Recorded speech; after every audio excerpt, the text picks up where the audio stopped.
Former Maryland Lieutenant Governor Kathleen Kennedy Townsend's daughter, Maeve, and her 8-year-old grandson, Gideon, went missing after canoeing yesterday afternoon on the South River here in Anne Arundel County. An intensive search has been underway since late yesterday, which has included teams from the Maryland Natural Resources Police, Maryland State Police, the United States Coast Guard, and the Anne Arundel County Fire Department.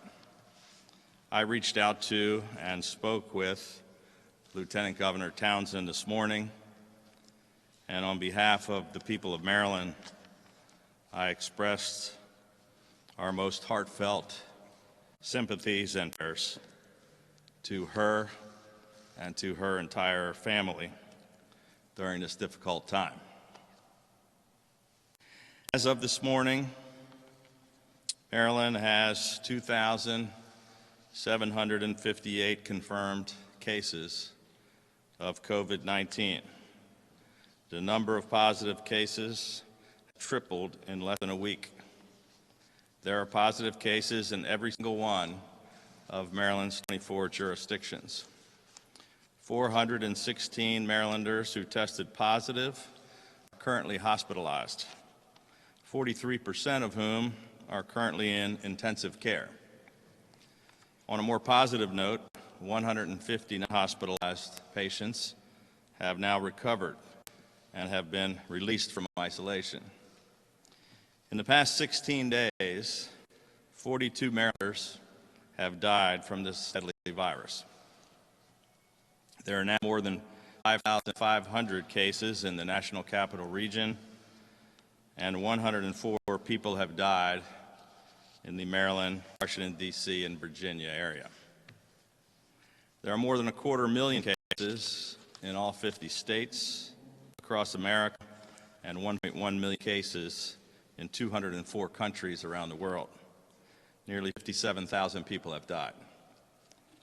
As we've been saying for several weeks, older Americans and those with underlying health conditions are more vulnerable and at a significantly higher risk of contracting, of getting more seriously ill, and of dying from this disease. Of major concern to us is that we have cases and/or clusters of cases at 60 nursing homes and long-term care facilities across the state. The major outbreak in Carroll County at the Pleasant View Nursing Home has 99 confirmed cases among both residents and staff, resulted in 42 patients being sent to 14 different hospitals. And the Correctional Services now has a total of 17 confirmed cases of COVID-19 in Jessup, Baltimore, and Hagerstown, including 2 Division of the Parole and Probation employees, 3 inmates, 4 correctional officers, and 8 contractor staff. While we're intensely focused on these particular clusters, I want to be very clear. We now have widespread community transmission. This virus is everywhere, and it is a threat to nearly everyone. 50% of the confirmed cases of COVID-19 in our state are patients younger than 50 years old, and more than a quarter of the Marylanders who are hospitalized are under 50. 335 Marylanders in their 20s are positive for COVID-19. 485 Marylanders in their 30s have tested positive, and 509 people in their 40s have already tested positive in Maryland for the coronavirus. Sadly, we have 5 infants who have been infected, including a one-month-old. The reality is that this disease does not discriminate, and no one is immune. I want to make sure that everyone understands the gravity of the situation that we're facing in the weeks ahead, and how important it is to stay home and to continue practicing social distancing. Marylanders are understandably worried by the spread of this virus, and they're concerned about their own health, about the well-being of their families and their friends and loved ones. Small businesses are struggling just to stay in business, and far too many Marylanders have lost their jobs. People are struggling and wondering how they're going to pay their rent, their car payments, or feed their kids. And the sacrifices that we are all being asked to make are incredibly difficult. I wish that I could tell you when we're going to turn the corner, when you'll be able to go back to work, to school, or to church, or when any of us will be able to get back to living a normal life again. Unfortunately, I'm not able to do that. We simply don't know just how bad things are going to get or exactly how long this is going to last. Winston Churchill once said, "You're going through hell, keep going." And that is exactly what we are all going to have to do. No matter how long and how hard the road ahead may be, we're all going to have to find a way together to keep going and to keep fighting this invisible enemy with everything we've got. And it may seem hard to believe right now, but I am hopeful, and I do believe that our state will make it through this together, and that eventually we will come back stronger and better than ever before. Earlier today, I convened another teleconference with our coronavirus response team of leading doctors, epidemiologists, and health experts, as well as a call with all of our municipal leaders across the state. Later today, I'm convening another emergency meeting of my full cabinet to discuss our continuing coordinated response efforts. Earlier this afternoon, House Speaker Adrian Jones, Senate President Bill Ferguson, and I signed emergency legislation into law to expand the use of telehealth across the state so that Marylanders can have access to their doctors and providers by phone, video, or email, and receive more real-time evaluations with social distancing. I've also enacted executive orders to ensure that those who provide support services to the disabled will be recognized as essential healthcare workers. We instituted special COVID-19 response pay for state employees on the front lines of this crisis, extended the special enrollment period for uninsured Marylanders to June 15th, extended the deadline for income and property tax returns to July 15th, and expanded the call center hours for unemployment claims. We're continuing to make rapid progress on our hospital surge efforts, and I have ordered the acceleration of the surge planning to be completed 6 weeks ahead of schedule. Work is already underway on a number, or actually on all of the expansions which we can make immediately available, including existing facilities like hotels and convention centers across the state. Initial construction is complete for the field hospital at the Baltimore Convention Center, including facilities for patient and staff areas, partitions, and other necessary fixtures are being finalized over the weekend. 100 individuals have already been hired to staff the field hospital. In addition, the first wave of advanced medical tents have been assigned to various hospitals around the state of Maryland and to Department of Public Safety and Correctional Services facilities, with many more tents to be allocated in the coming days to address surge gaps across the state. On Monday, we opened drive-through COVID-19 testing and screening areas at 3 motor vehicle emissions inspection program stations in Glen Burnie, Waldorf, and Bel Air. We opened the Prince George's County COVID-19 screening and testing site at FedEx Field. We're also opening 2 additional testing sites at the emissions inspection stations in Columbia, in Howard County, and at White Oak in Montgomery County. In addition to ramping up our hospital's physical capability and adding bed space, and to increasing our testing capability with these drive-through testing centers, we're also working to increase the number of healthcare professionals.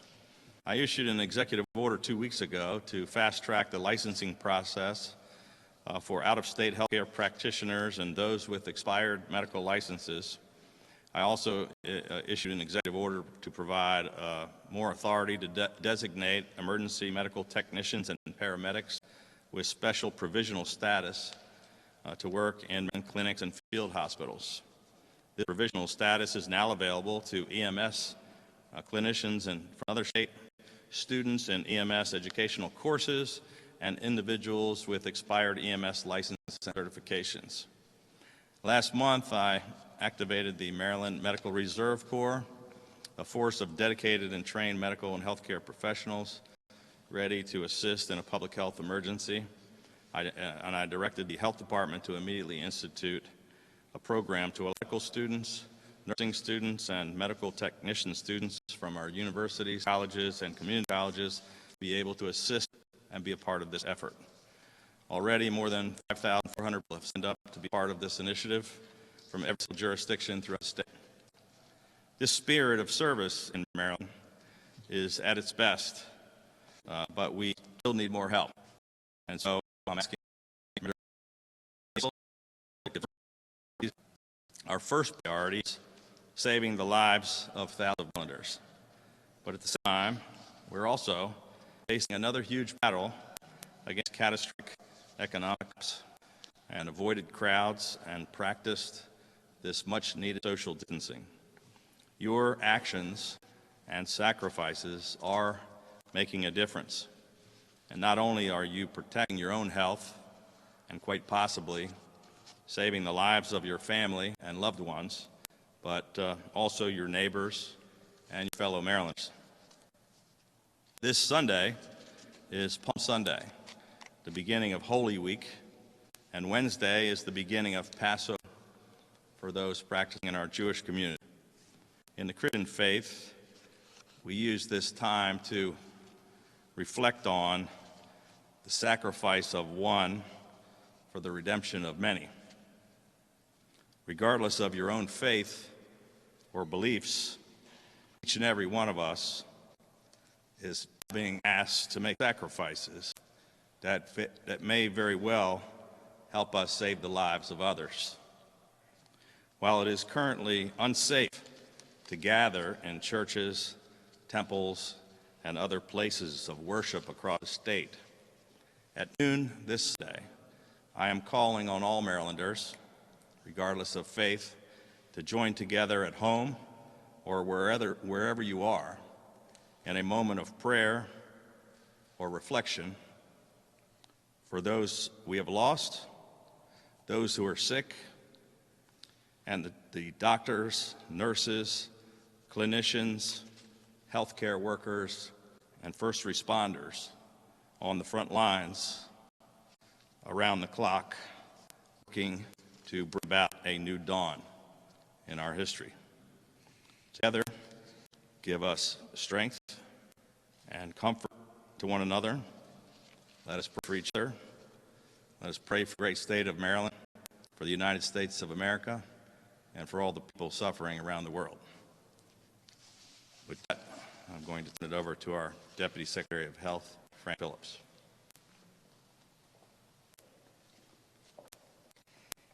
Well, thank you, Governor, and thank you for your your leadership at this time. We are leaving in connection with the developments that the Governor mentioned going on in our nursing homes, in our assisted living, in our long-term care facilities across the state. I have some remarks to make, and I'd like to first off speak directly to residents, the residents of nursing homes and their families, their loved ones, and their friends. I want you to know that we are doing everything we can to keep you safe. We are working relentlessly 24 hours a day to keep you safe and in your facility, which is your home. Now, we've heard from the Governor the statistics about how, in fact, younger people, people under the age of 50, are surprisingly infected with what I call this sneaky virus. It is not a virus that is exclusively for older people, but what we know is that older people and people with serious medical problems are disproportionately impacted. They get very seriously ill because of this virus. So it is very important that all people of all ages obey the social distancing in order that we can keep particularly our nursing home residents, our vulnerable people, healthy. What we're seeing in Maryland right now is we're seeing community transmission across the state. And as a result, yes, we're seeing that this virus has entered nursing homes in our state. Last week we had an extraordinary event, an event in Carroll County at the Pleasant Valley Nursing Home. It was extraordinary. It was one that remarkably recognized the diligence and the dedication of nursing home workers. And so the second thing that I want to say after talking directly to nursing home residents and their families is thank the tireless work of countless thousands of nursing home staff today who are on the front lines working with your people, your residents, keeping them safe every day. I know it's not an easy job. I know it's a stressful job, but I want you to know how valued you are. We do have outbreaks. We have outbreaks across the state now in many jurisdictions. These are not nearly on the scale of what we had last week at Pleasant View, but we do have concerning outbreaks in nursing homes. And what we are seeing in these nursing homes that by and large have instituted infection control procedures, have personal protective equipment, are screening individuals coming in, staff come in, have banned visitors. I know that's tough for family. But what we are seeing is that despite measures, people are still getting the virus. We are looking at that wonderful staff. We are looking to the staff that's coming into these facilities every day. And of course, staff who have been symptomatic have been advised and absolutely come to work, even that symptoms on during the course of the shift. What we are seeing here in Maryland and across the scene, they are doing investigations, they are offering guidance, they are doing assessments of individuals, of nursing home staff and residents. I just had a call with all of the health departments around the state. They are all vigilant and looking very, very closely at their nursing homes. So in addition to the staff, in addition to the local and state public health response, there is also the facility operators, and I want to talk directly to the individuals, to the companies that manage these very, very important components in our healthcare system, components that are starting to feel the surge and will continue to be part of our response. I'd like to call out and say specifically some direction to the nursing home industry itself at this time of crisis. First and foremost, you must protect your residents. You must take every measure that has been directed to you in order to reduce transmission, fully implement every single infection control piece of guidance that's been provided to you either by the state or by CDC. Secondly, you must protect your staff. You must have proper personal protective equipment for your staff and educate your staff. The staff are vital to taking care of your residents, and that's essential nursing home operators do. Talk about asymptomatic transmission. Today, we're issuing a directive to all nursing homes, assisted living for universal masking. It means any staff person in any nursing home, in any assisted living facility that has direct contact with residents must wear, as I said, this is to protect. Thank you. Good afternoon. The Department of Public Safety and Correctional Services has been in this proactive emergency from the very beginning and receiving guidance from the Maryland Department of Health, and I want to personally thank Fran for always being available to us and guiding us through this. At the very onset of this crisis, we're given the expert advice, expertise, and availability of our Department of Health, the Maryland Emergency Management Agency, and the Center for Disease Control to help direct our every move in the health and safety of the population that we are responsible for and our staff safe as we continue to weather what's become a marathon. It is not a short-term race. As of yesterday evening, as Governor Hogan noted, we have 17 cases confirmed of COVID-19 within our system. The department's 17 cases are as follows: 3 inmates, 8 contractual employees, 4 correctional officers, and 2 parole and probation employees. We're taking strong preventive measures in all of our facilities to protect the health and safety of our staff. Very early on, March 12th, we were directed and shut down intake into our system in its entirety. We shut down visitation, we shut down programs, volunteer services. While that is difficult and we depend greatly upon those that come to help us in our system. It was an immediate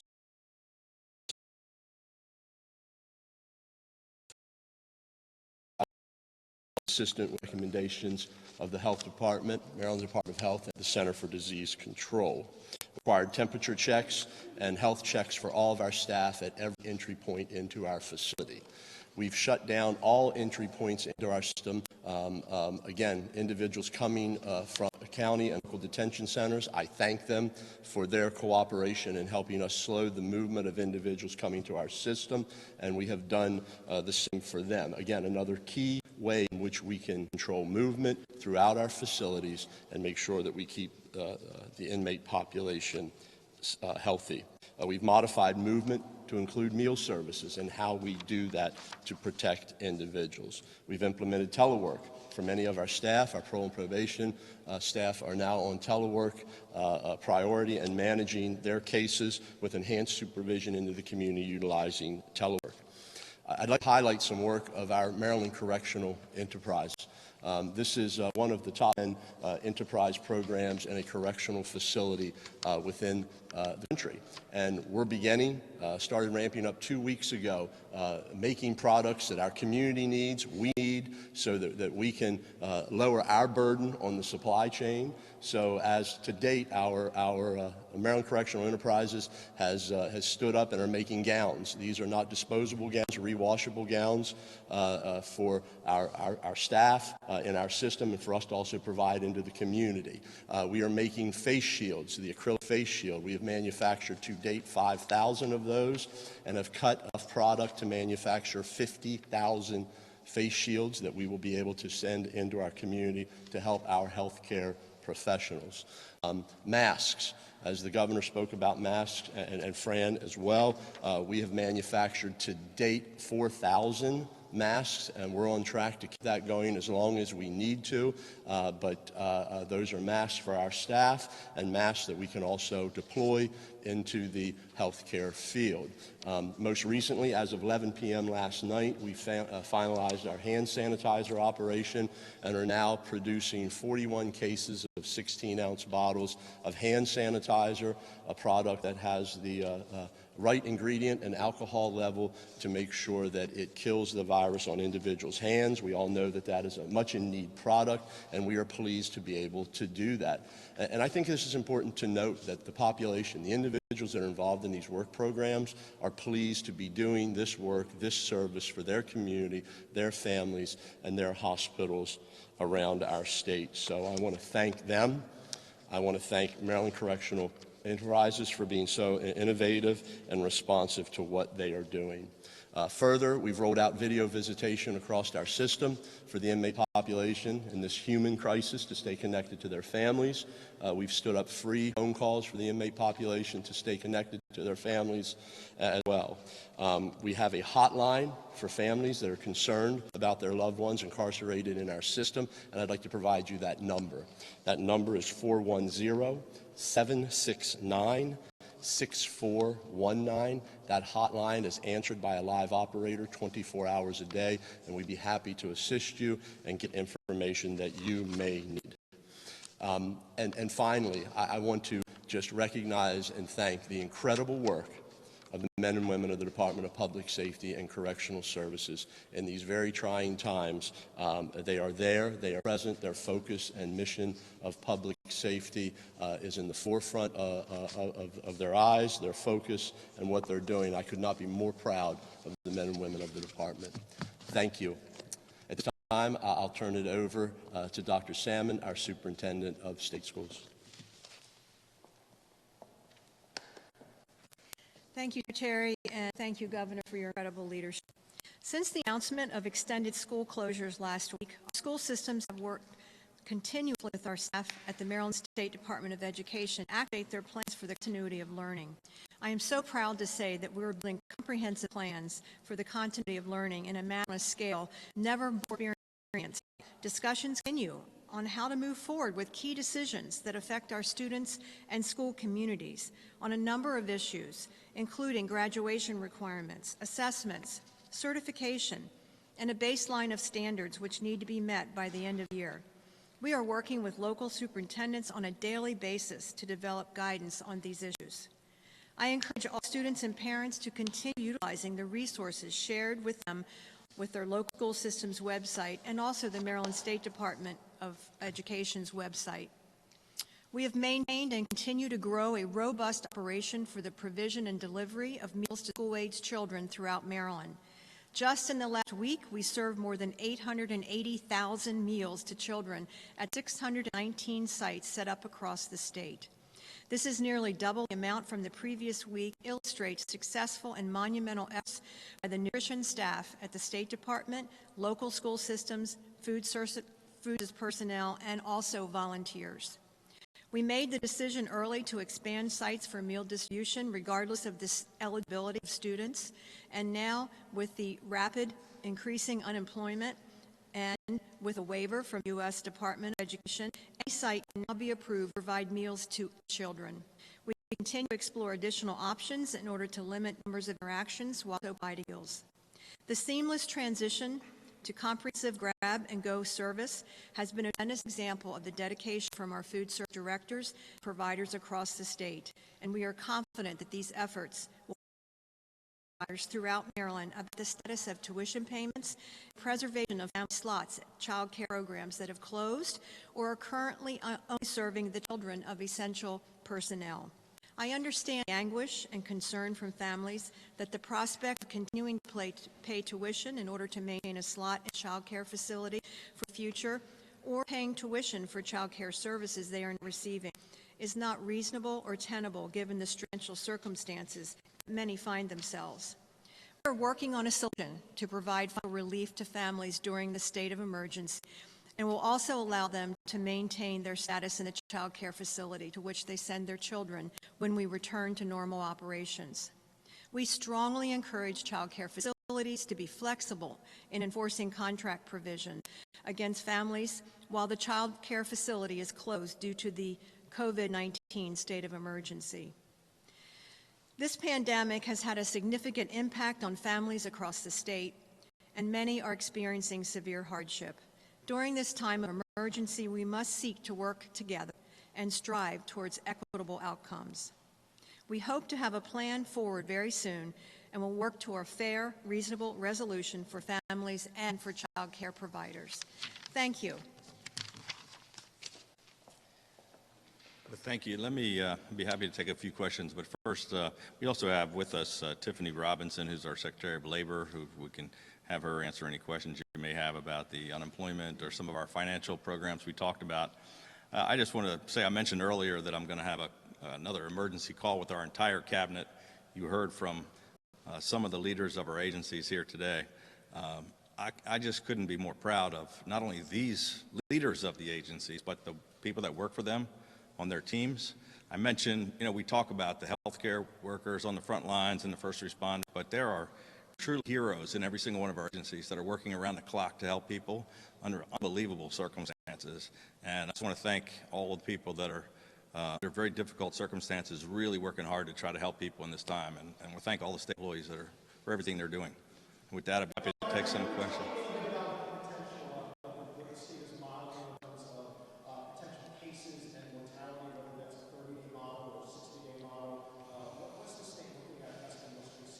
I think that's probably a question for Fran Phillips. I'm not sure if she's going to answer you, but I'll let her take a crack at it. So there are models and there are models, and we've all seen coverage on different models coming from different parts of the country and in fact also from overseas. We have looked at these models. We are trying to understand models online and models that are being promoted. The governor has looked to these experts not only to give professional direct advice, but also to interpret some of that modeling. That's work underway right now. We are being informed as much as we can, and we actually are real time getting information from these experts. I don't have a date, I don't have a number for you just to say that we're looking at all these modeling, which of course are as good as the assumptions are built into that. So. Well, certainly a fundamental that we look at is the cases. So the cases that are reported every day, the incremental increase of the cases that are reported every day. Really what the governor has said is that we are on the beginning of a curve. The curve is going up and we're accelerating in terms of the percentage of new cases. So where that's going, how soon, that is not something that we have clarity on at this point. I knew somebody would ask me that. And so let me just say about masks. And you see, during the course of this pandemic, which is so long, and it's only been a matter of weeks, the evidence that's coming out from across the world, actually, on how this sneaky virus operates is evolving. So at one time, we thought absolutely there would be no problem with transmission if there weren't symptoms. Now that information is changing. And in fact, I understand that there will be some federal guidance coming down as far as masks. Here's what we're talking about masks. Masks are not to protect you from incoming virus. Masks are to protect everyone around you from the virus that you may not be aware that you have. And in the course of speech, we transmit little tiny droplets, and it could be in those droplets that the virus is harmful. So the recommendation on masks, absolutely positively for healthcare workers, as I mentioned earlier. For healthcare workers involved in hospitals, many of them need to have the very high quality N95 masks. Others who are not engaged in that kind of risky kind of procedures use surgical masks. But there's a third tier of masks, and that's what's called the cloth masks that we are seeing now coming into production. A cloth mask is better than no mask in terms of not transmitting from the person wearing the mask to the outside community. Thank you. Yeah. Yeah.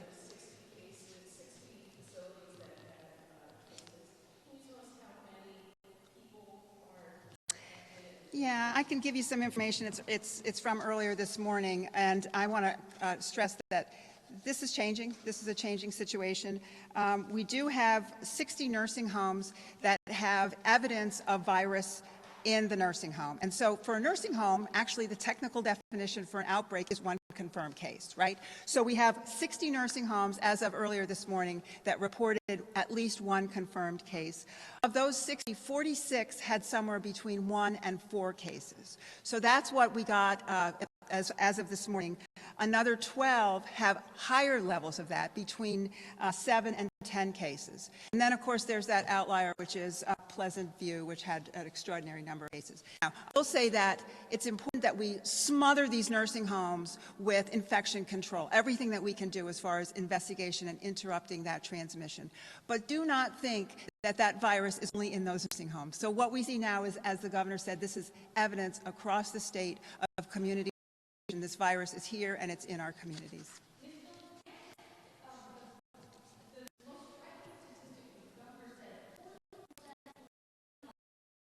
These are very, very sick people. I don't have a breakdown on their ages. We do know that there's a wide span of ages of people who are hospitalized. We know this is a serious respiratory condition, and for some people, that it can very, very quickly become a situation of acute respiratory distress. Our hospitals are stepping up around the state. The intensive care, the critical care specialists, all of the nurses are working with these patients. We are monitoring that every day through the MIMS system so that we have near real-time understanding what's going on in our hospitals. Thank you.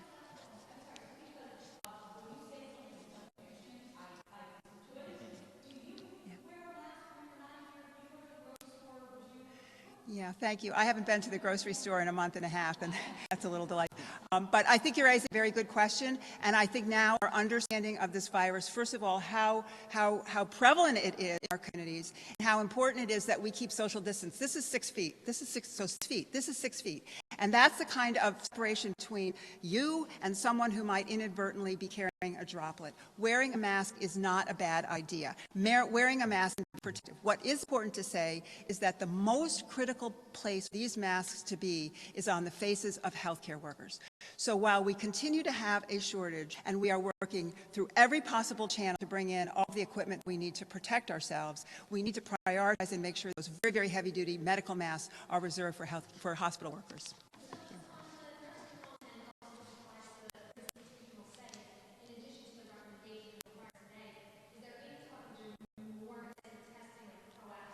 Well, thank you for that. And now, as we're beginning to understand that we can have apparently healthy staff in a nursing home uninfecting symptoms who are going about their business and so inadvertently infecting patients. What is happening now in some of these clusters, in some of these outbreaks, is that with the health department and a local staff, that all nurses and everyone Shouldn't been anything I had any time to talk about today. I really hadn't given it any thought.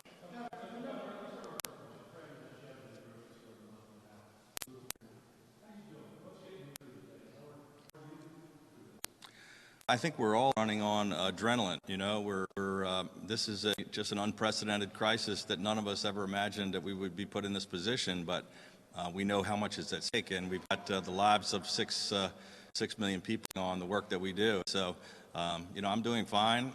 You know, my family's doing great. I don't see my kids and grandkids